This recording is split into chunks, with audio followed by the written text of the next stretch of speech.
Shut up and sit down. तो चलिए आइए अब हम लोग पढ़ते हैं 31.4 नेचर ऑफ मेडिवल स्टेट। मध्यकालीन राज्य का स्वरूप अब हम लोग देखेंगे। What did it mean to be a sultan? सुल्तान होने का क्या अर्थ था? In the Quran, this Arabic word represent a man with spiritual power. Quran में इस अरबी शब्द का अर्थ है आध्यात्मिक शक्तियों वाला व्यक्ति। Mahmud of Ghajni was the first man to be styled Sultan by contemporaries, which indicates his success in cultivating admirers. Mahmood Ghazni अपने समकालीनों द्वारा सुल्तान कहा जाने वाला पहला व्यक्ति था जो अपने प्रशंसकों के बीच उसकी सफलता का सूचक है। The title seems to have been popular first among Turks. यह पदवी पहले तुर्कों में लोकप्रिय प्रतीत होती है। अब देखिए बोल रहा है Seljuk dynasty in western and central Asia were to use this title of Sultan routinely, and later Ottoman Turks made it famous in Europe. पश्चिम और मध्य एशिया में सल्जुक वंश सुल्तान की पदवी का आम तौर पर इस्तेमाल करने वाले पहले शासक थे। बाद में ओटोमन तुर्क ने इसे यूरोप में प्रसिद्ध कर दिया।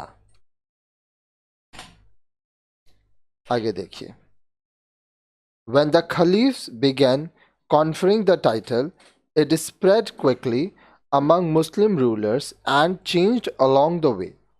जब खलीफा यह पदवी प्रदान करने लगा तो यह तेजी से मुस्लिम शासकों में लोकप्रिय हो गई और पूरी तरह बदल गई।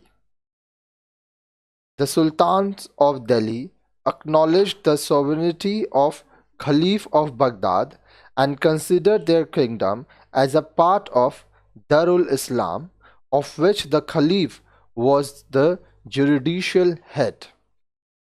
दिल्ली के सुल्तान बगदाद के खलीफा की प्रभुसत्ता स्वीकार करते थे और अपनी बादशाहत को दारुल इस्लाम का अंग समझते थे जिसका न्यायिक प्रधान खलीफा था। India under the Mughal emperors was governed under the Muslim law Sharia. Mughal सम्राटों के तहत भारत मुस्लिम कानून शरीयत के से शासित होता था। Even so, neither under the sultans of Delhi nor under the Mughal emperors did the state conform absolutely to Islamic ordinance, since it had to adapt itself to the realities and often may not be the correct one. अब देखिए इसके बावजूद न तो दिल्ली के सुल्तानों के समय और न ही मुगल सम्राटों के दौरान राज्य ने पूर्णतः इस्लामी अध्यादेशों की पुष्टि की, क्योंकि उसे वास्तविकताओं के अनुरूप ढालना था और अक्सर वे सही नहीं भी होते थे। The Turkish and Afghan rulers of India had to treat the Hindus, who formed the vast majority of the population, with consideration and toleration. तुर्की और अफगान शासकों को हिंदुओं के साथ, जिनका जनसंख्या में व्यापक बहुमत था, सम्मान और सहनशीलता के साथ व्यवहार करना था। In fields relating to religion, property, and several other non-religious affairs, the non-Muslim population was allowed full freedom to have their cases tried by their own communal courts. धर्म, संपत्ति और कई अन्य गैर धार्मिक मामलों में गैर मुस्लिम जनता को अपने मुकदमे अपनी खुद की सांप्रदायिक अदालतों में चलाने की अनुमति थी. The land revenue system under the Sultan and the ceremonies and the procedure at the royal court bear the unmistakable evidence of Indian tradition. सुल्तान के शासनकाल की भूमि, राजस्व प्रणाली और शाही दरबार में होने वाले समारोह और कार्य विधियां भारतीय परंपरा का अटूट प्रमाण थी. The question arises that whether the medieval Indian state was governed by priest. प्रश्न उठता है कि क्या मध्यकालीन भारतीय राज्य किसी धार्मिक वर्ग द्वारा शासित था. In formal sense, the medieval state under the Muslim rule was definitely a theocracy, since it had all its essential elements, the sovereignty of God and government by the direction of the God through priest in accordance with divine laws. अब देखिए, औपचारिक तौर पर मुस्लिम शासन के तहत मध्यकालीन राज्य निश्चित रूप से धर्मतंत्र था, क्योंकि उसमें इसके सारे अनिवार्य तत्व थे. ईश्वर की प्रभुसत्ता और दैवी कानूनों के अनुसार ईश्वर के निर्देश द्वारा सरकार का संचालन. The sultans of Delhi considered themselves as deputies or assistants of the Caliph, who was God's representation. Delhi के सुल्तान खुद को खलीफा के प्रतिनिधि या सहायक समझते थे, जो कि ईश्वर का प्रतिनिधि करते थे. Sher Shah and Islam Shah assumed the title of Khalif, and the Mughal emperors from Akbar to Aurangzeb adopted title like Shadow of God and Agent of God on earth. Sher Shah और इस्लाम शाह ने खलीफा की पदवी धारण की और अकबर से लेकर औरंगजेब तक मुगल सम्राटों ने खुदा की परछाई और धरती पर ईश्वर का प्रतिनिधि जैसी पदवियां ग्रहण की. The sovereignty of God was unquestioned.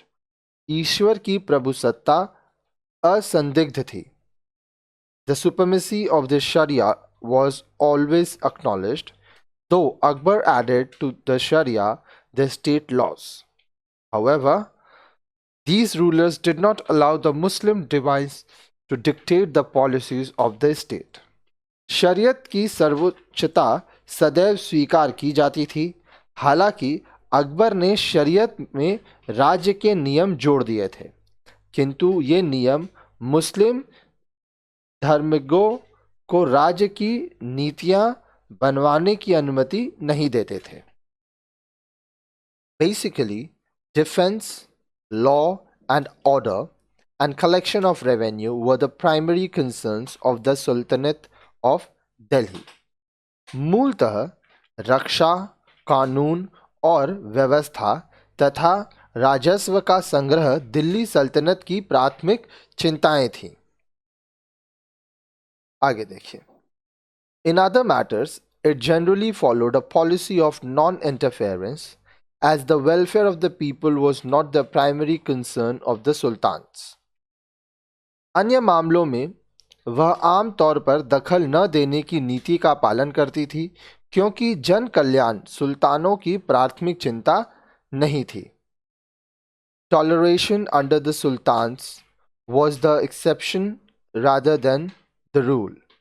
सुल्तानों के शासनकाल में सहनशीलता अपवाद थी, नियम नहीं. Thus, while claiming to be Islamic, the state of Delhi Sultanate was militaristic and aristocratic in character. अब देखिए, इस प्रकार इस्लामी होने का दावा करने वाले दिल्ली सल्तनत के राज्य का चरित्र सैन्यवादी और कुलीन था. In contrast, the Mughal Empire stood on altogether different ground. इसके विपरीत मुगल साम्राज्य एक बिल्कुल अलग जमीन पर खड़ा था. toleration and kindness were the guiding principles of Akbar's government. सहनशीलता और दयालुता अकबर की सरकार के निर्देशक तत्व थे.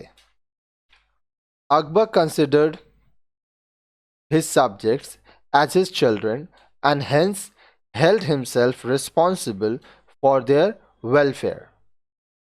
अकबर अपनी जनता को अपनी संतान समझता था और इसलिए उसके कल्याण के लिए खुद को जिम्मेदार मानता था. The state as conceived by Abul Fazl and established by Akbar was not confined to any particular class and was based on the principle of peace with all, सुलह कुल. अबुल फजल द्वारा परिकल्पित और अकबर द्वारा स्थापित राज्य किसी वर्ग विशेष तक सीमित नहीं था और सबके साथ अमन, सुलह कुल के सिद्धांत पर आधारित था. But in spite of Akbar's enlightened policy and its circumstantial continuation by Jahangir and Shah Jahan, the Mughal rule had limited scope in its function. अब देखिए, लेकिन अकबर की प्रबुद्ध नीति और जहांगीर तथा शाहजहां द्वारा परिस्थितिवश उसे जारी रखने के बावजूद मुगल शासन की कार्यप्रणाली में कम ही गुंजाइश थी. In spite of imparting charities and kind monarchs, the Mughal state was not a welfare state.